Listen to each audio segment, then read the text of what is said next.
రెండు రాష్ట్రాల్లో ఉన్నటువంటి ప్రజలందరికీ సంస్కారవంతమైన నమస్కారం. ఇక్కడ లాక్మా తండా నుంచి ఒక సర్పంచ్ గారు వచ్చారు. వారితో ఇంటర్వ్యూ తీసుకోవాలనే ఉద్దేశంతో ఈ వీడియో.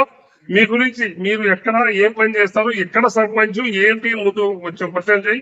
సార్ నా పేరు రవీందర్ అండి. మాది లక్మా తండా హత్నూరా మండలం సంగారెడ్డి డిస్టిక్ అండి. డివిజన్ జోగిపేట. మాది కోటేశ్వర సార్ గారికి మేము 2020 నుంచి ఫాలో అప్ లో ఉన్నాము.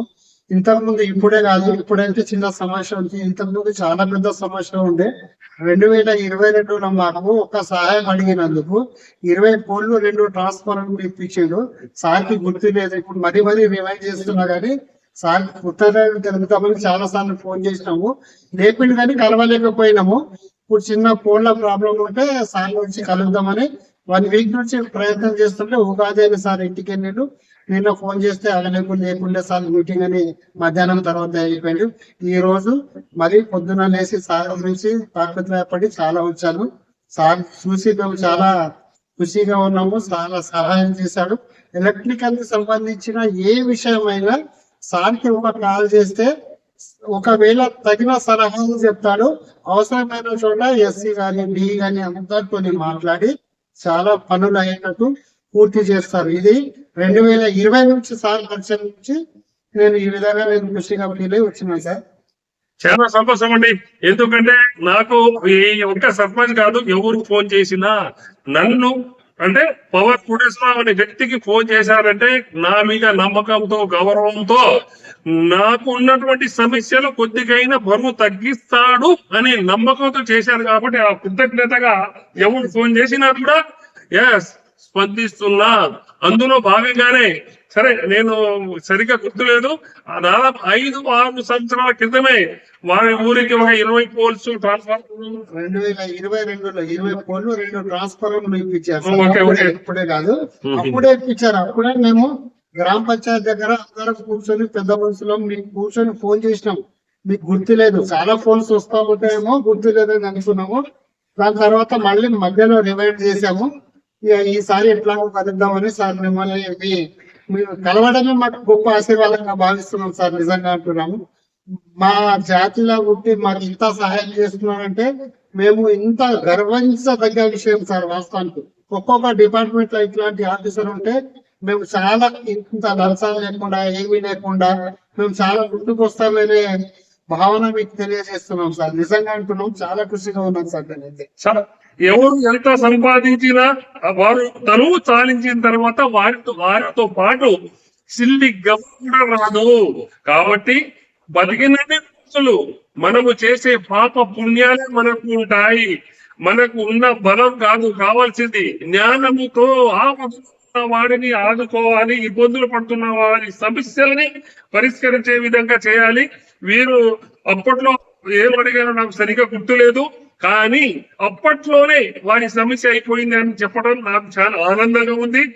అయితే మిత్రులారా, మనము వారికి చేసిన ఒక సహాయం ఇంతవరకు ఆయన ముఖం నేను ఇంతవరకు ఎక్కడ కలిసాను మీకు? ఇదే ఫస్ట్ టైం. ఇప్పుడు వచ్చారు, మీరు ఒక సమస్య అడిగారు, దాని పరిష్కారంగా నేను చెప్పారు. డి గారు కూడా మంచి రెస్పాన్స్ ఇచ్చారు. వారం 10 రోజుల లోపల ప్రాబ్లం కూడా సాల్వ్ అయిపోతారని.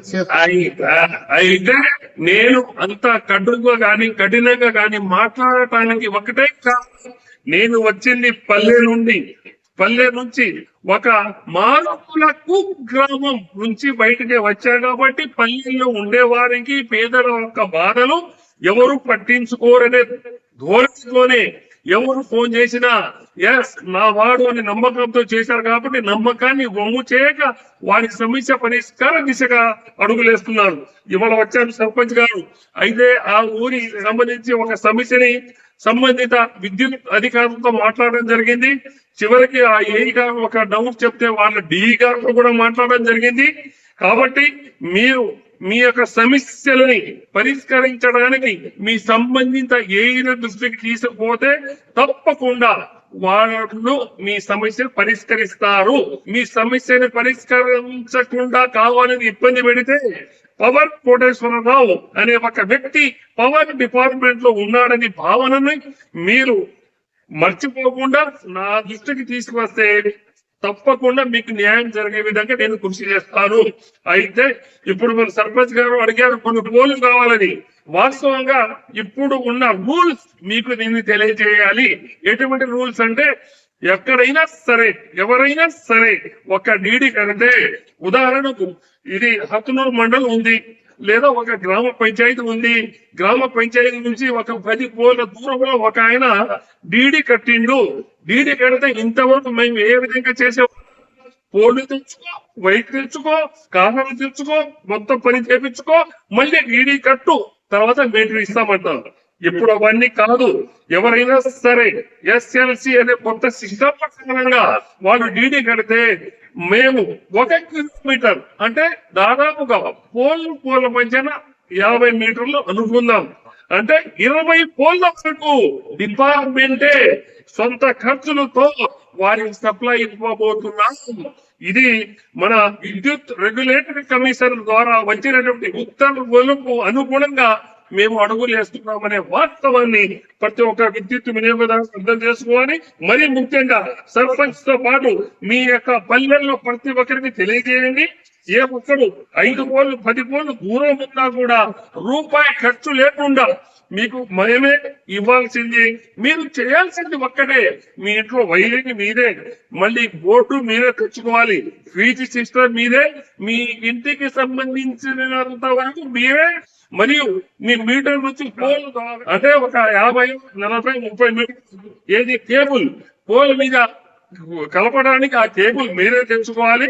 మొత్తం మీరే, కాకపోతే లైన్ మొత్తం మాది, అంటే విద్యుత్ వ్యవస్థది అనే వాస్తవాన్ని ప్రతి ఒక్క విద్యుత్ వినియోగదారుడితో పాటు కొత్తగా ఎవడు కనెక్షన్ తీసుకున్నా, మీరు మండల పరిధి ఉన్నా, జిల్లా పరిధి ఉన్నా, మున్సిపాలిటీ ఉన్నా, లేదా గ్రేటర్ మున్సిపల్ కార్పొరేషన్ అయినా సరే ఎవరికి ఎటువంటి ఇబ్బంది లేకుండా కనెక్షన్ ఇవ్వబోతున్నామనే వాస్తవాన్ని మీకు తెలియజేస్తున్నాం.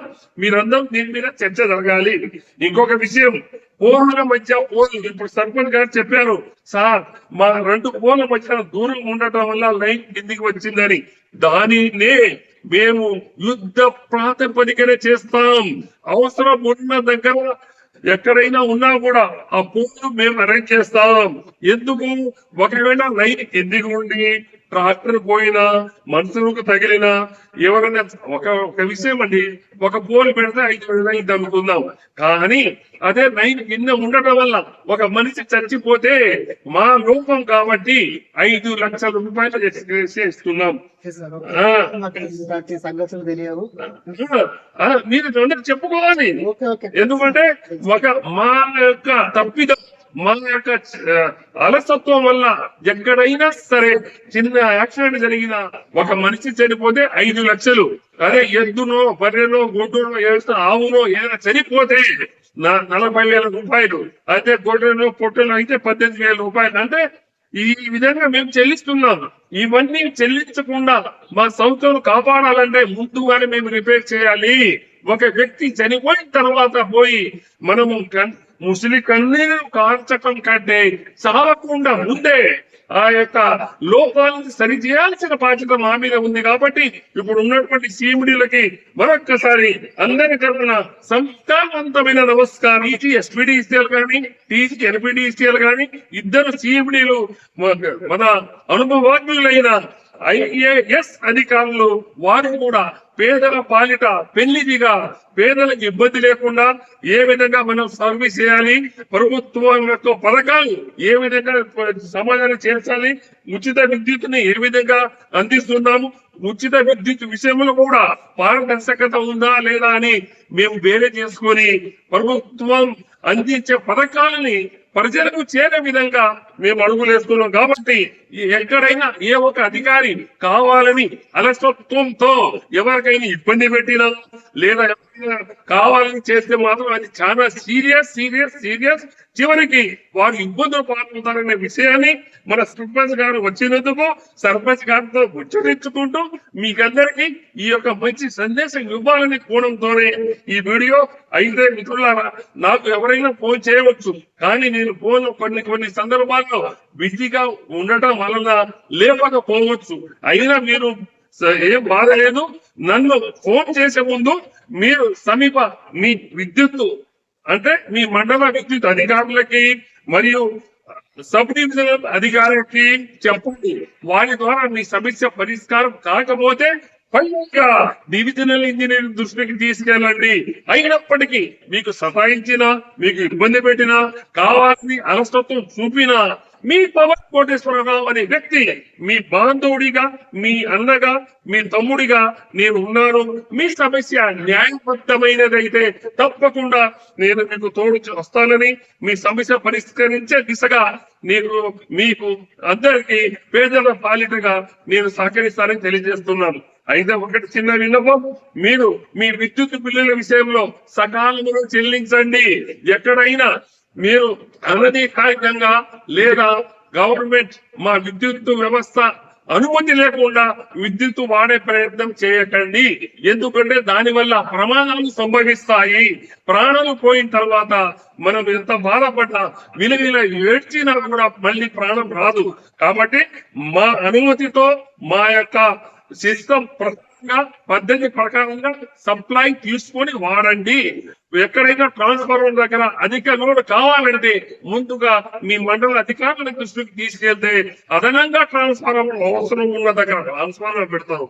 ఎందుకంటే మీరు మా అనుమతి లేకుండా విచ్చలవిడిగా గిరిగా అడిషనల్ లోడ్ పెట్టుకుంటే దాని పరివ్యవస్థ మీ మోటార్లే కాలిపోతాయి, యాక్సిడెంట్లు అవుతాయి, ట్రాన్స్ఫార్మర్ కాలిపోతాయి. తర్వాత మళ్ళీ విద్యుత్ అధికారుల అలసత్వం, ఇది అన్యాయం కదా. కాబట్టి దయచేసి అందరూ సోదర భావంతో పనిచేయాలి. పని చేయడానికి విద్యుత్ యాజమాన్యం ఉన్నటువంటి సిఎండిలు పూర్త నిశ్చయంతో మనకు అనుకూలంగా ఉన్నారు. కాబట్టి మీరు కూడా ప్రతి ఒక్క విద్యుత్ వినియోగదారుడికి చేతులెత్తి నమస్కరిస్తున్నా. మీ హక్కుల గురించి అడగండి కారణం, కానీ బాధ్యతగా వ్యవహరించండి. విద్యుత్ బిల్లులు కట్టాల్సిందే. అనధికారికంగా ఎవరు సప్లై వాడవద్దు. అనధికారికంగా భావన దగ్గర కానీ ఎక్కడైనా లోడ్ పెట్టకండి. అవసరం ఉంటే వాడండి, కారణం మేము సహకరిస్తాం. కానీ అది కూడా పద్ధతి ప్రకారంగా ఉంటేనే మీరు క్షేమం, మేము క్షేమం, అందరం క్షేమం అనే వాస్తవం తెలియజేస్తున్నాను. మంచి విషయాలు చెప్పేస్తారు, చాలా మంచి విషయాలు చెప్పారు. ఇట్లాంటి సలహాలు ఇచ్చే ఆఫీసర్లు చాలా తక్కువ లేరు ఉన్నారు. కాకపోతే వాళ్ళ టైం లేక చెప్తలేరు. కానీ 2020 నుంచి మీరు ఇదే ధోరణి మీద, ఇదే సలహా మీద ఉన్నారు. దేవుడు నిజంగా ఇలాంటి ఆఫీసర్లు ఇంకా పైకి రావాలి, మమ్మల్ని సహాయం చేయాలని నిజంగా కోరుకుంటున్నాం సార్. ఇప్పుడు నేను మీ ఇంతమంది పని అయిన తర్వాత మీ ఊరు అందరూ చాలా హ్యాపీ సార్. అంతా పెద్ద మనుషులు కూర్చున్నారు, స్పీకర్ వేసి ఫోన్ కూడా చేసినాము. గుర్తులేదంటున్నారు మీరు. 2022 మాట అయింది. అంతా చాలా కృషి వెళ్ళారు. అవే చాలా అద్భుతంగా ఉన్నాయి సార్. ఇప్పుడు చిన్న చిన్న పోల్స్ అవసరం ఉన్నాయి మీడియాలో. అందుకని మా ఏ గారిని కూడా సంప్రదించినాము. రెస్పాన్స్ మంచిగా ఇచ్చారు. మీ దగ్గర వచ్చి జరుగుతామని వచ్చినాం సార్. చాలా మంచి సలహా చెప్పారు. అందరికి డి గారితో కూడా మాట్లాడారు. ప్రాబ్లం సాల్వ్ అయిపోతుందనే నమ్మకం అయితే చాలా బాగుంది సార్. మీరు దయచేసి విద్యుత్ వాడాలనుకునే వారు అది కూడా నిజాయితీగా మమ్మల్ని సంప్రదిస్తే మేము మీకు తగిన సలహాలు, సూచనలు ఇబ్బంది లేకుండా వితౌట్ మీకు హెసిటేషన్ ఏం లేదండి. మీకు చెప్తాము. ఎందుకంటే ఇప్పుడు కొత్త శిక్షణ ప్రకారం దాదాపు 20 కోట్ల వరకు మేమే లాగి ఇస్తున్నామండి. ఇంకా అది వచ్చింది కదా. మంచి సలహా ఏం చెప్పలేదు మాకు. ఇంత బాగా చెప్పారు, నిజంగా అంటున్నాము. మంచి సలహా ఇచ్చారు. మేము కూడా అడగడానికి ఒక అవకాశం ఉంది. ఇప్పుడు మీ దగ్గరికి వస్తేనే మాకు ఈ విషయాలు అయినా ఇంకోటి, నువ్వు ఎవరైనా సరే హక్కుల గురించి కానీ బాధ్యత గురించి కూడా చెప్పు. ఖచ్చితంగా సార్. అంటే ఎవడు వాడొద్దు. ఒకవేళ మీది 3 హాస్పిటల్ ఉంటే వాడండి, 3 హాస్పిటలే. 5 హాస్పిటల్ అవసరం ఉంటే నీది కట్టండి. అంతే. ఎందుకంటే మేము ట్రాన్స్ఫార్మర్ అవసరం ఉందా, లైన్ మీద లోడ్ ఉందా లేదా ఎక్కడనేది మేము ఇప్పుడు నువ్వు డాక్టర్ దగ్గర పోతే ఏ రోగానికి ఏ మందు అనేది డాక్టర్ వస్తాడు. కానీ నేనే మందు మిగుతా పోతే నాకు ఖర్చు అయింది పోనంటే బతకలేదు, రోగాలు వస్తాను. అలాగే ట్రాన్స్ఫార్మర్ ని మనం కాపాడుకోవాలంటే మనం కూడా బాధ్యతగా హక్కు బాధ్యత కూడా వ్యవహరించాలి. మరొకసారి ఇంకొకసారి అందరికీ తెలుగు రాష్ట్రాల్లో ఉన్నటువంటి ప్రతి ఒక్క విద్యుత్ వినియోగదారులతో పాటు నా మిత్రులతో పాటు అందరికీ సంస్కారవంతమైన నమస్కారం తెలియజేస్తూ ముగిస్తున్నాను. అందరికీ థ్యాంక్ యూ నమస్తే. సార్, నమస్తే.